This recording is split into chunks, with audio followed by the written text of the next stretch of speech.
Les habla Rafael Arraiz Luca y esto es Venezolanos, un programa sobre el país y su historia. Mi número de productor nacional independiente 30720. En la continuación de la serie sobre el siglo XX venezolano que venimos haciendo. Este es el capítulo cuarto. En nuestro capítulo anterior quedamos en el gobierno que inicia la Junta Revolucionaria de Gobierno presidida por Rómulo Betancourt. Y veníamos hablando de los decretos de ese gobierno que se ha instaurado a partir del 18 de octubre de 1945. Por ejemplo, en el decreto número 64 se crea el Jurado de Responsabilidad Civil y Administrativa. Este jurado, este tribunal, tuvo la tarea de juzgar, valga la redundancia, los casos sustanciados en contra de funcionarios de los gobiernos anteriores. Con este tribunal se implementó una persecución política en contra de altos funcionarios del gobierno de Medina, de López, de Gómez, y a muchos de ellos les fueron congeladas las cuentas bancarias, les fueron confiscadas sus casas, mientras estos personajes sobrevivían en el exilio. Este capítulo de la llamada Revolución de Octubre es visto con razón como una expresión retaliativa y formó parte de la justificación histórica que la propia Junta quiso darle a su carácter revolucionario. Dicho de otro modo, una de las causas principales que justificaban el golpe civil-militar fue la de sustituir a un conjunto de gobiernos corruptos. Esa era una de las líneas argumentales. De modo que perseguir judicialmente a quienes habían detentado esos gobiernos, a quienes habían incurrido en esas prácticas, era dentro de esta línea argumental lo más lógico. Sin embargo, años después, muchos de los integrantes de la Junta se arrepintieron de estos excesos, sobre todo de los que se cometieron en contra de personas de probada honorabilidad, porque en la dictadura de Juan Vicente Gómez y en los gobiernos de López y de Medina hubo gente honrada y honesta. De modo que aquí se aplica el viejísimo refrán que pagaron justos por pecadores en muchos casos. Este gobierno, entre los primeros decretos, va a legislar en torno a dos temas que les eran fundamentales: la educación y el movimiento sindical, porque eso formaba parte del proyecto modernizador de Acción Democrática. En cuanto a lo primero, era evidente que se buscaba una democratización y masificación de la educación. Y en cuanto a lo segundo, pues nada más elocuente que el nombramiento de Raúl Leoni como ministro del Trabajo. Leoni tiene la tarea de constituir desde su despacho centenares de sindicatos, 13 federaciones sindicales, a lo largo de estos 3 años en los que Acción Democrática ejerció el poder.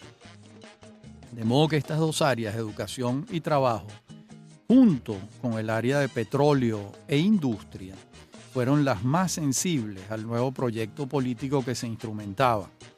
Proyecto que le asignaba unas tareas al Estado que se profundizaban. Porque el Estado asume tareas que antes no tenía, realmente lo hace con el gobierno de López Contreras. Con el gobierno de Medina también se intensifica esto. Y con los gobiernos de Betancourt y Gallegos continúa intensificándose el papel del Estado en diversas áreas de la vida nacional. Hablábamos también en nuestro programa anterior que uno de los proyectos centrales de este gobierno era la convocatoria de una Asamblea Nacional Constituyente. Y el 28 de marzo de 1946 fue publicado en Gaceta Oficial el Estatuto Electoral para la elección de los representantes, los diputados a la Asamblea Nacional Constituyente. Las elecciones tuvieron lugar el 27 de octubre de 1946 y estas fueron las primeras elecciones en Venezuela que tuvieron carácter universal. En otras palabras, las primeras elecciones que en nuestra historia votaron las mujeres. El resultado fue el siguiente. Acción Democrática obtuvo el 78,43% de los votos, COPEI 13,22% de los votos, URD 4,22% y el Partido Comunista Venezolano 3,62%. De modo que, así como AD se había constituido en 1941 y el Partido Comunista fue legalizado por Medina Angarita en 1945, COPEI y URD eran agrupaciones más recientes. Recordemos que COPEI, que significa Comité de Organización Política Electoral Independiente, se creó el 13 de enero de 1946. Allí se agrupaban a quienes habían cerrado filas antes en la Unión Nacional Estudiantil. Eran estudiantes de los colegios católicos de Venezuela, entonces encabezados por su líder, que fue Rafael Caldera, durante muchísimas décadas. URD, que significa Unión Republicana Democrática, se funda el 17 de febrero de 1946. La fundan Isaac Pardo, Elías Toro, pero muy pronto hay un cambio en la conducción del partido y pasa a dirigirlo Jovito Villalba, que era un político de gran trascendencia, un tribuno, un hombre que dominaba el verbo, profesor de Derecho Constitucional en la Universidad Central de Venezuela. Y estos fueron entonces los partidos concurrentes a la convocatoria de elecciones de la Asamblea Nacional Constituyente, que se instala el 17 de diciembre de 1946. Allí, Andrés Eloy Blanco, el gran poeta y abogado, es electo presidente de la Asamblea. Y una vez en funciones, la Asamblea procedió a ratificar a la Junta Revolucionaria de Gobierno y empezó sus tareas para redactar la nueva Constitución, que iba a ser la Carta Magna para el desenvolvimiento de la vida nacional. Para tal fin, la Asamblea designó una comisión redactora de la nueva Carta Constitucional, la nueva Carta Magna. Esa nueva comisión estuvo integrada por los siguientes: Gustavo Machado, que era el líder fundamental del Partido Comunista Venezolano; Juan Bautista Fuenmayor, que también era comunista; Lorenzo Fernández, del partido COPEI; Panchita Sublet Saluso y Mercedes Carvajal de Arocha; y Luis Augusto Dubuc, que militaba en las filas de Acción Democrática. Panchita Sublet Saluso, no recuerdo con exactitud en qué partido militaba, y Mercedes Carvajal de Arocha tampoco, pero de acuerdo con la composición sospecho que ha podido ser en URD.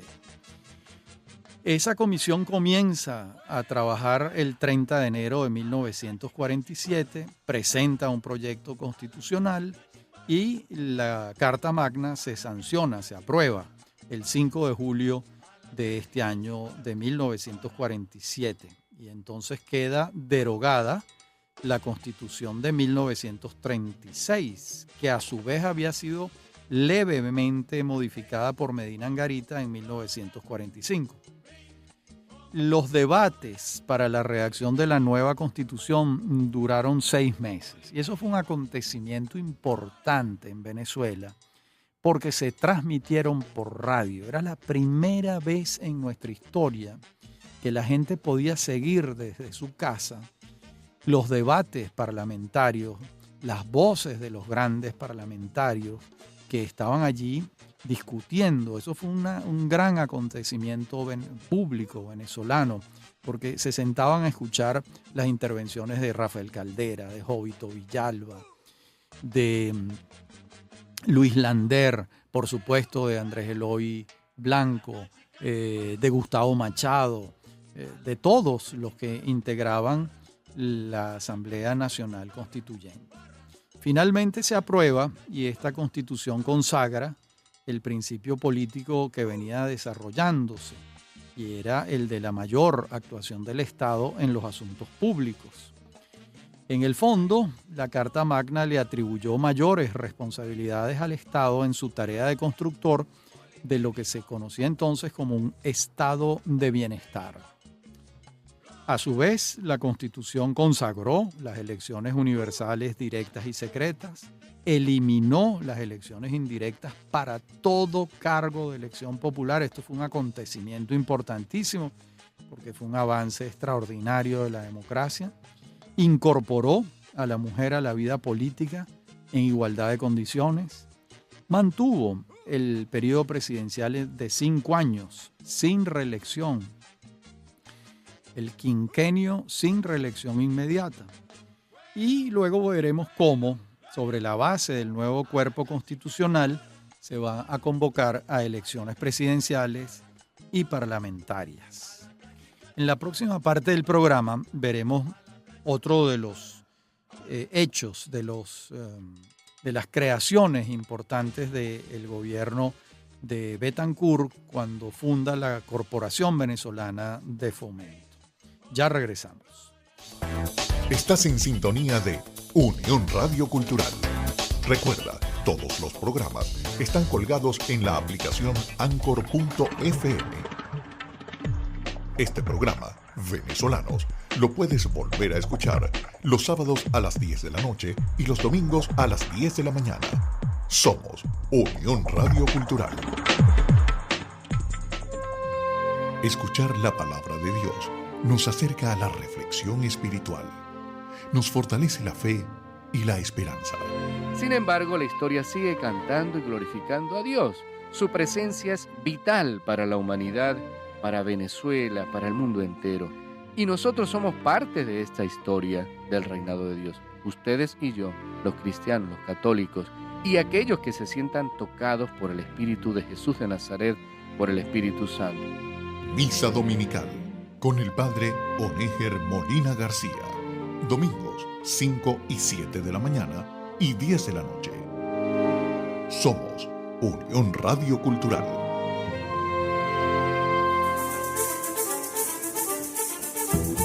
Usted escucha Venezolanos. Somos Unión Radio Cultural.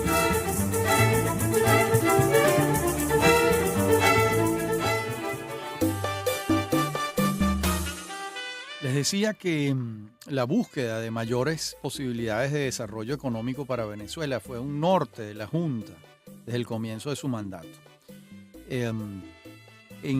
Recordemos que en diciembre de 1945 se firmó el llamado decreto del 50 y 50, que en otras palabras pechaba a las compañías petroleras, logrando que por su actividad durante ese año pagaran una mayor cantidad de impuestos sobre la renta. Y el espíritu de este decreto se mantuvo y el Estado buscó pechar cada vez más a las empresas. El 29 de mayo de 1946 se crea la Corporación Venezolana de Fomento, que venía a sustituir a la Junta de Fomento de la Producción Nacional, que había sido creada por Medina Angarita en 1944. La CBF vino a instrumentar en Venezuela lo que después la CEPAL, la Comisión Económica para América Latina de la Organización de las Naciones Unidas, denominó industrialización por sustitución de importaciones. En otras palabras, Venezuela requería diversificar su economía, que ya para entonces era mayoritariamente petrolera, y para hacerlo, la CBF establecería los mecanismos de otorgamiento de créditos a empresarios privados que quisieran desarrollar la agricultura, la cría, la industria y la minería en el país, mientras el Estado se reservaba la promoción de empresas de utilidad pública cuyo volumen o características no sean posibles o halagadoras para el inversionista particular. En otras palabras, esta política de industrialización por sustitución de importaciones tuvo vigencia en Venezuela con distintos grados de intensidad hasta 1989, cuando todo el esquema arancelario y de subsidios protector de la industria nacional se levantó en aras del libre mercado. Hay que señalar que Venezuela creó la CBF antes de que la CEPAL diseñara esto para América Latina, que lo diseñó el economista argentino Raúl Prebisch para la CEPAL. En pocas palabras, este era un modelo de desarrollo que funcionaba de qué manera. El Estado, en el caso venezolano, a través de la CBF y del Banco Industrial de Venezuela, otorgaba créditos a los empresarios privados para que desarrollaran parques industriales, industrias, para que en Venezuela se produjeran los bienes que estaban hasta ese momento siendo importados. Entonces es un programa que se propone la industrialización del país a través de un sistema crediticio. El Estado, con la renta petrolera, recoge recursos. La CBF, a través de sus mecanismos de análisis de crédito, de viabilidad y de factibilidad de los proyectos que se le presentaran, otorgaban créditos para que los empresarios privados desarrollaran industrias en Venezuela. ¿Eso ocurrió solo en Venezuela? No, ese es un proyecto continental. Eso ocurrió en toda América Latina, desde México hasta la Patagonia. Se asumió ese proyecto de industrialización. Y en casi toda América Latina tuvo vigencia más o menos hasta 1989, 1990, 1991, cuando todo el continente abrió sus puertas al comercio internacional y se pasó a otro modelo de desarrollo económico. Entonces, es justicia recordar que quien instaura en Venezuela este sistema, incluso antes que la CEPAL de la Organización de las Naciones Unidas, es el gobierno de Betancur cuando funda la Corporación Venezolana de Fomento. Vemos también entonces las elecciones que van a ocurrir en 1947. Los comicios tuvieron lugar el 14 de diciembre de 1947 y resultó electo el maestro Rómulo Gallegos, candidato de Acción Democrática. Obtuvo el 74,47% de los votos. En segundo lugar llegó Rafael Caldera con 22,40% de los votos. Y en tercer lugar, Gustavo Machado con 3,2% de los sufragios. Era la primera vez en toda nuestra historia republicana que tenían lugar unas elecciones universales para elegir al presidente de la República. Les recuerdo, no fueron las primeras elecciones directas. Las primeras elecciones directas habían tenido lugar en abril de 1860, cuando los venezolanos elegimos a Manuel Felipe de Tovar como presidente de la República. Ahora, con la elección de Gallegos, el maestro de muchos integrantes de la generación del 28, los miembros de la Junta Revolucionaria de Gobierno cumplían el decreto que ellos mismos habían redactado y que les impedía presentarse como candidatos en esa contienda. En el mismo acto en que se elige a Gallegos, se eligieron diputados y senadores del Congreso Nacional, porque ya la Asamblea Nacional Constituyente terminaba su tarea fundacional de redacción de la Constitución Nacional y pasaba a elegirse otro poder legislativo. Y también en ese momento se eligieron concejales y diputados a las asambleas legislativas de los estados. Por primera vez en muchos años, el presidente de la República gozaba de una legitimidad total. Lo había elegido el apoyo mayoritario del pueblo venezolano. Les recuerdo, 74,47% de los votos. Nadie, ningún otro presidente venezolano ha sido electo con mayor respaldo en elecciones democráticas, porque en el pasado, en el siglo XIX, en elecciones muy imperfectas, probablemente alguno se eligió con un mayor porcentaje. Pero en elecciones democráticas, esta es la cifra más alta que ha alcanzado algún candidato alguna vez. Bien, viene la toma de posesión de la presidencia de la República por parte de Rómulo Gallegos. Eso ocurre el 15 de febrero de 1948. Y entonces tiene lugar un acontecimiento cultural de gran importancia. Y es que el escritor Juan Liscano organiza en el Nuevo Circo de Caracas, para celebrar la asunción de la presidencia de Gallegos, un festival folclórico en el que logró reunir diversas agrupaciones musicales de todo el país. Y por primera vez en su historia, las expresiones culturales vinculadas con las distintas regiones de la geografía nacional se dieron cita en un solo lugar. Esto trajo como consecuencia que cultores de distintos instrumentos que jamás se habían visto ni escuchado coincidieran en un mismo tiempo y espacio. Hay que explicar esto. Estamos en 1948. Existe la radio, pero no existe la televisión. Entonces, cuando se reúnen una orquesta, un conjunto musical de polo margariteño y por primera vez ven enfrente en el mismo evento a un conjunto de calipso del Callao, eso está ocurriendo por primera vez. Ellos no había manera de que se conocieran, de que se contactaran.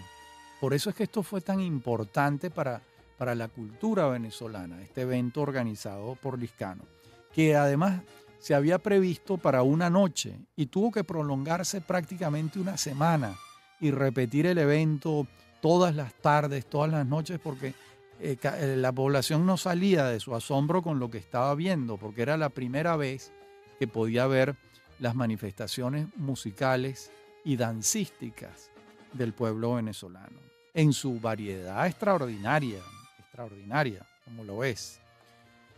Bien, en lo sustancial del proyecto político de AD, el gobierno de Gallegos continuó con sus pautas fundamentales, pero la base de sustentación militar fue resquebrajándose, cosa que Gallegos no contemplaba, ya que su ministro de la Defensa, quien era Carlos Delgado Chalbó, era tenido por el propio Gallegos como una persona muy cercana, muy querida.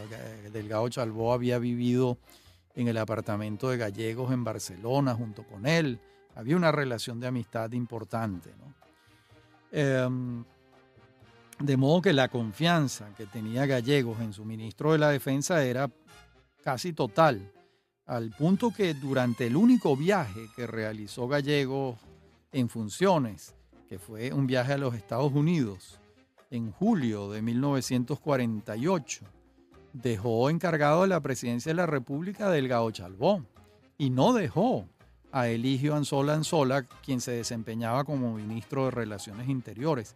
Así le tendría confianza Gallegos a Delgado Chalbó, que lo dejó encargado de la presidencia. De modo que estos hechos hablan de la legitimidad con que Gallegos se conducía. Era lógico, era el primer presidente electo en sufragios universales de nuestra historia y con el porcentaje más alto, como les referí anteriormente. Gallegos no pensaba que fuese posible que semejante legitimidad pudiese ser vulnerada por las Fuerzas Armadas, pero lamentablemente el maestro se equivocaba. Se equivocaba el maestro, lamentablemente. En la próxima parte del programa seguiremos viendo estos acontecimientos. Ya regresamos.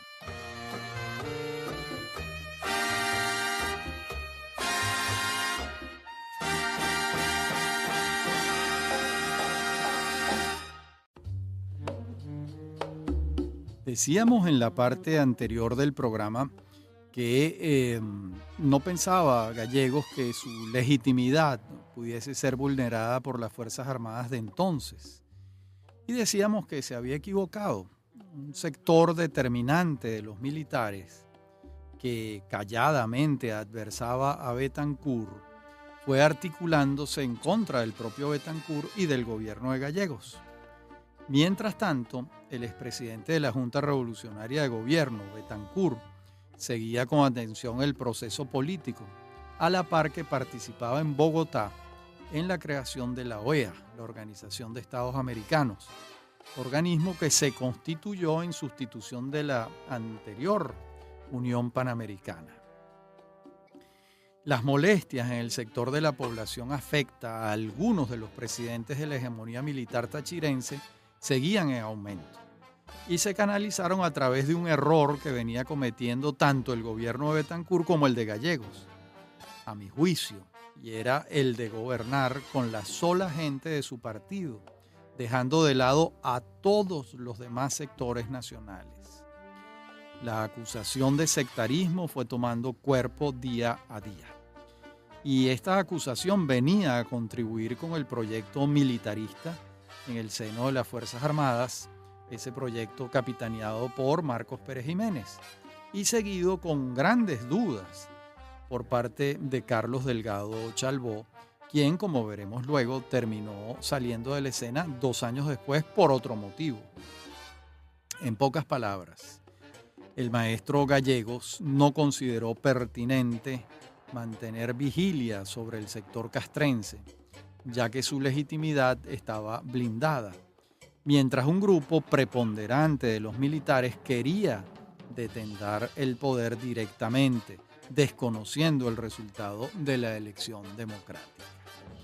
Todo indica que de ese grupo no formaba parte el ministro de la Defensa, Delgado Chalbó, pero terminó aviniéndose con él y encabezando el golpe de Estado militar.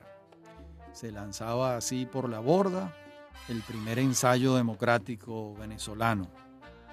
El 24 de noviembre de 1948 es hecho preso el presidente Gallegos. El 5 de diciembre se le expulsa del país junto a su familia. Lo sustituye una junta militar de gobierno integrada por Marcos Pérez Jiménez, Luis Felipe Llovera Páez y Carlos Delgado Chalbó, quien la presidía.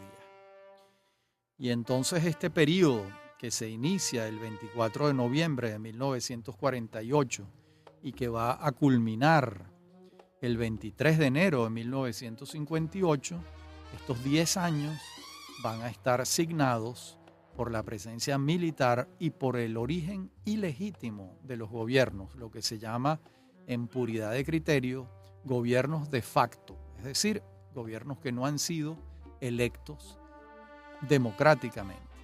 Ese primer gobierno, presidido por Carlos Delgado Chalbó, va a estar de 1948 a 1950.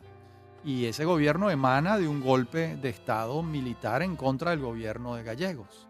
El segundo gobierno, de 1950 a 1952, presidido por Germán Suárez Flamerich, no se fundamentó en ninguna elección, sino en la designación a dedo por parte de la Junta Militar de Gobierno del doctor Suárez Flamerich, que es un gobierno de facto.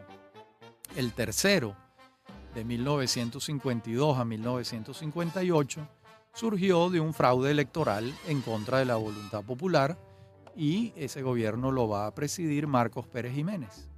De modo que los 3 gobiernos fueron de facto, nunca fueron de iure, como suele decirse, es decir, de derecho, fundamentados en la ley, ya que en su origen no gozaron de legitimidad democrática.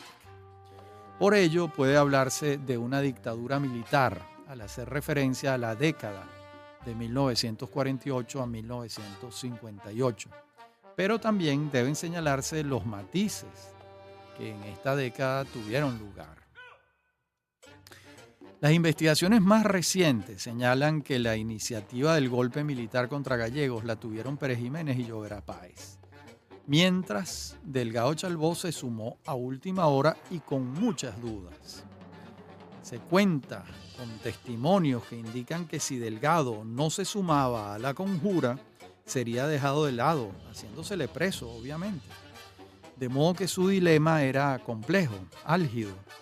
O se sumaba y encabezaba la Junta Militar de Gobierno siendo presidente, o se preservaba en honor a la legitimidad democrática con la que había sido electo Gallegos, pero iba preso. Optó por lo primero. La primera alocución del presidente de la Junta Militar, Carlos Delgado Chalbaud, es vista con la distancia del tiempo con asombro. Fíjense lo que él dice el 26 de noviembre en una declaración pública que hace. Voy a leerles. La Junta Militar quiere dejar categórica constancia de que este movimiento no se orienta de ninguna manera hacia la instauración de una dictadura militar, ni abierta ni disimulada, a fin de exigir al pueblo que no debe dejarse engañar por quienes pretenden propagar lo contrario. No se ha asumido el poder para atentar contra los principios democráticos, sino para obtener su efectiva aplicación y preparar una consulta electoral a la cual concurra toda la ciudadanía en igualdad de condiciones. Fin de la cita. Y uno se pregunta, ¿cómo había sido la consulta electoral anterior? ¿No hubo libertad para votar por quienes los venezolanos quisieron? Por supuesto que sí.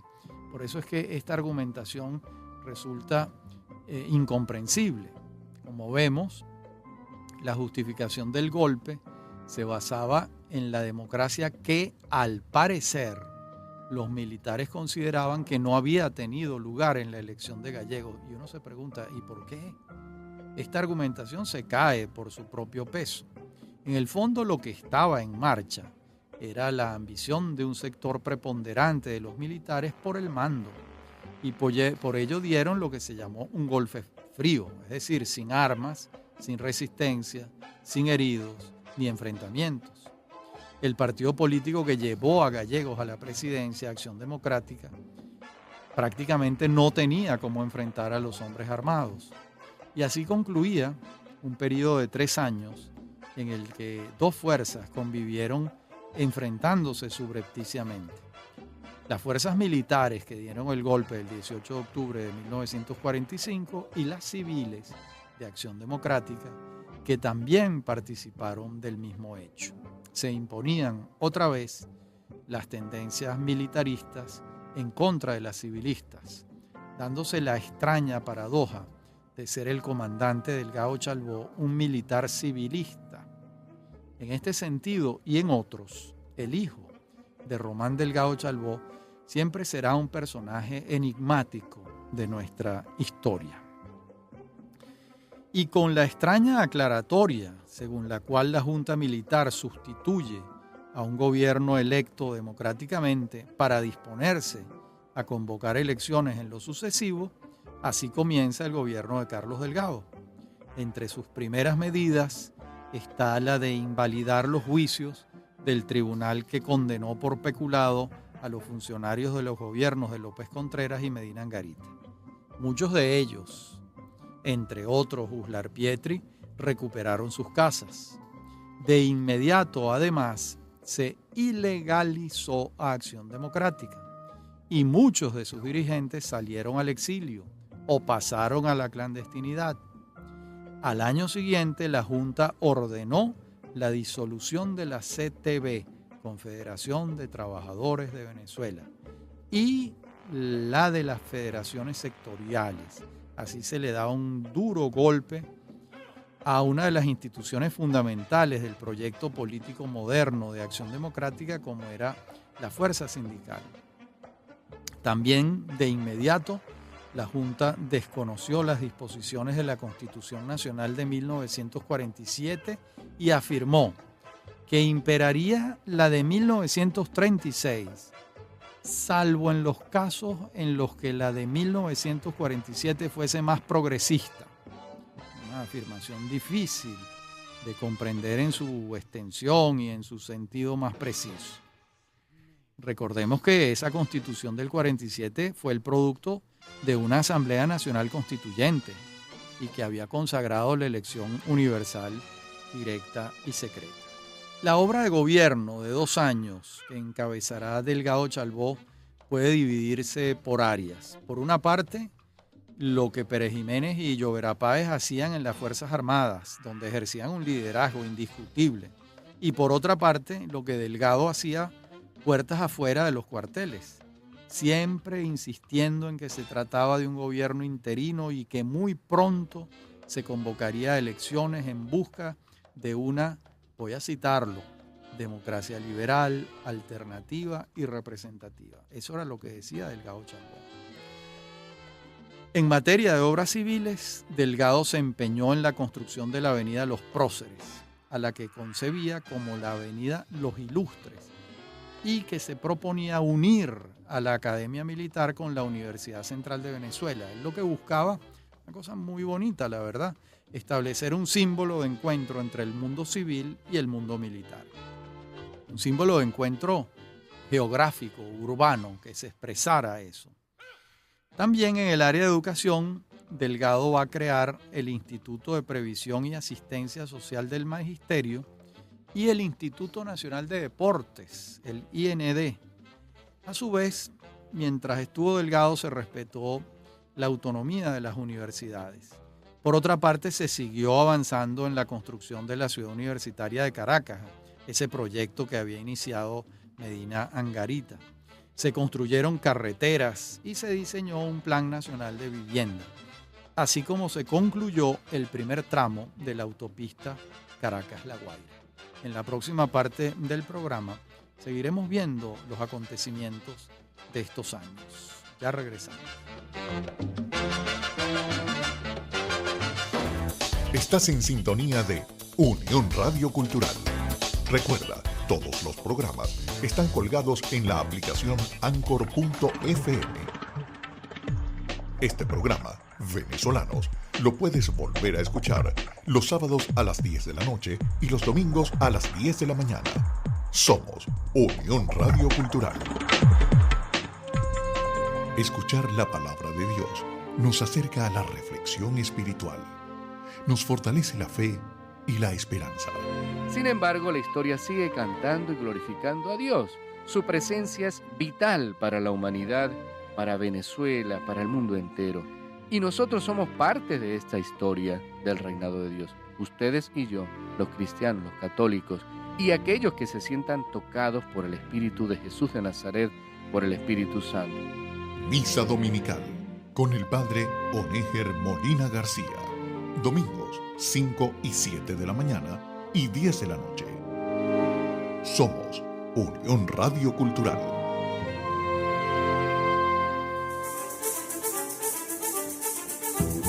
Usted escucha Venezolanos. Somos Unión Radio Cultural.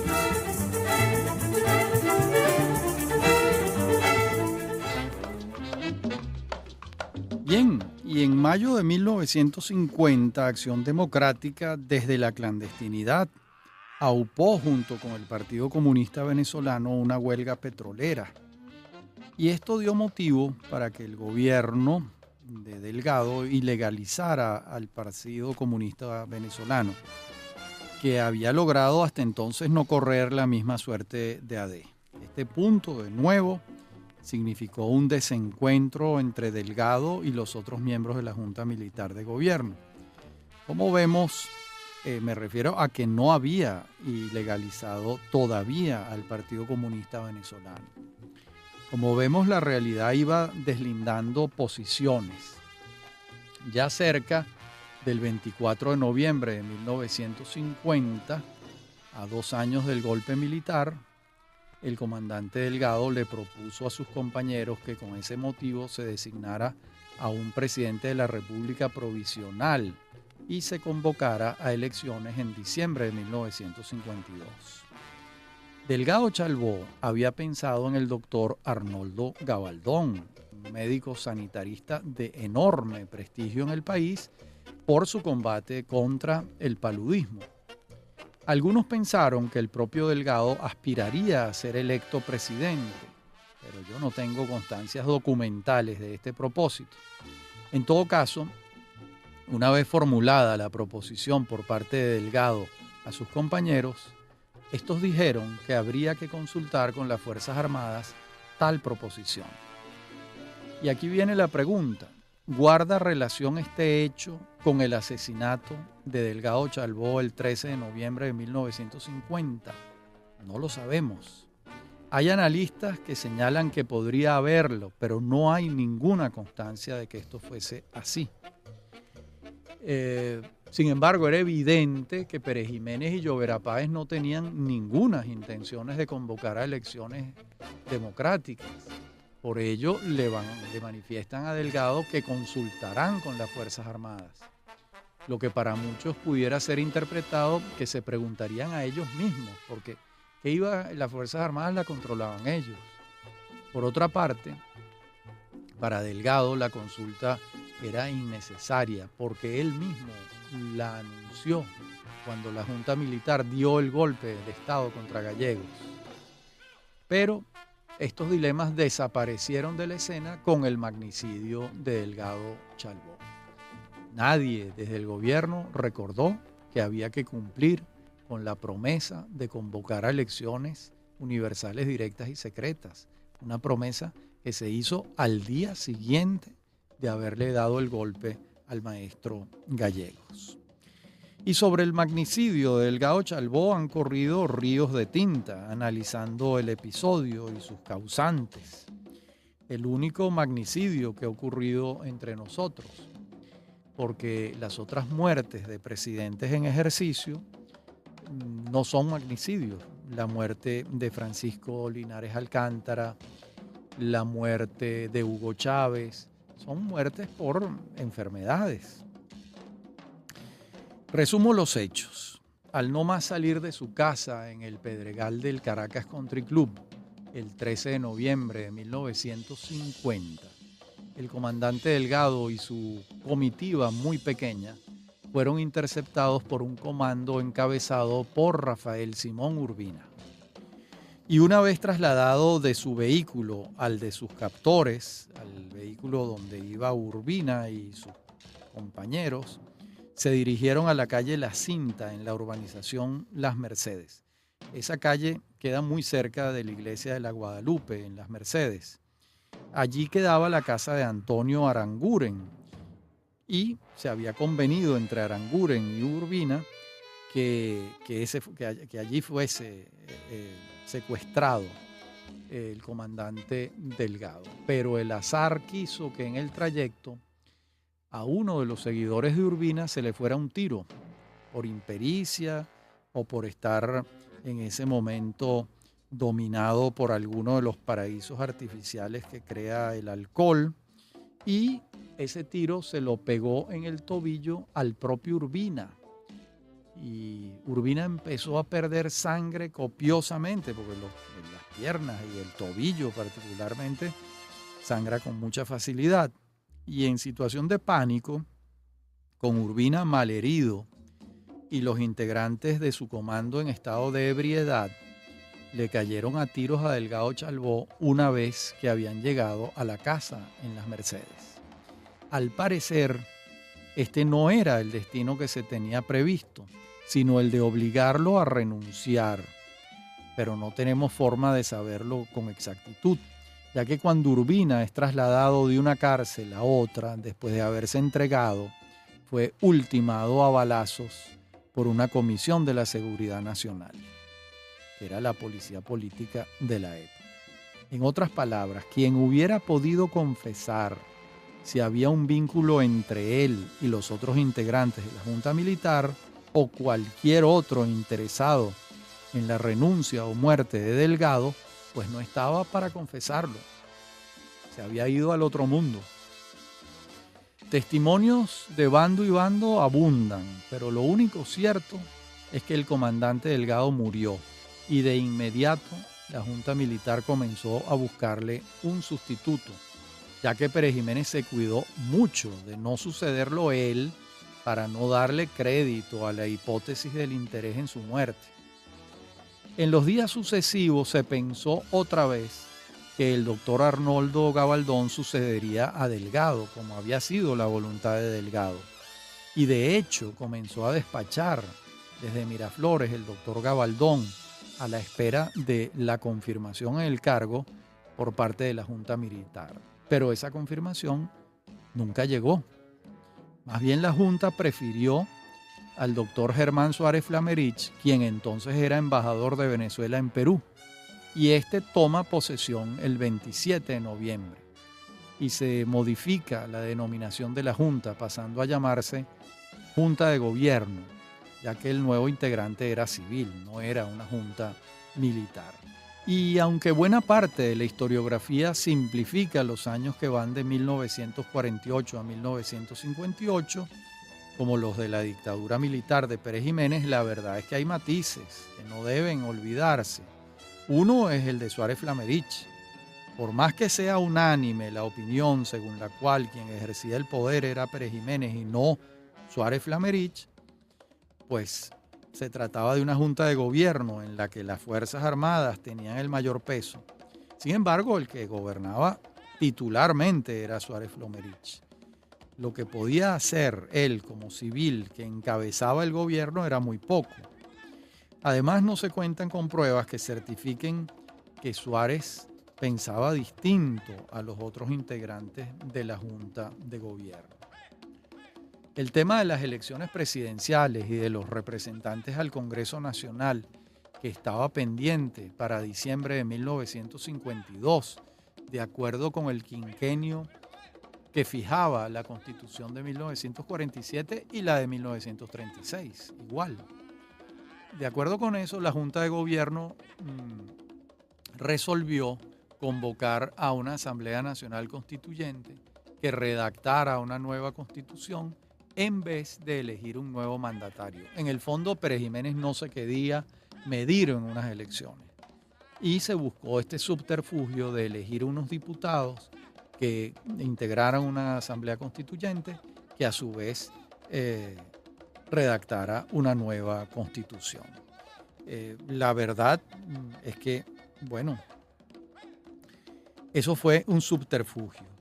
Y en abril de 1951 se aprobó el nuevo estatuto electoral que impedía que AD y el PCB se presentaran como con candidatos a las elecciones. Sí se podían presentar URD y COPEI, con Jovito Villalba y Rafael Caldera a la cabeza.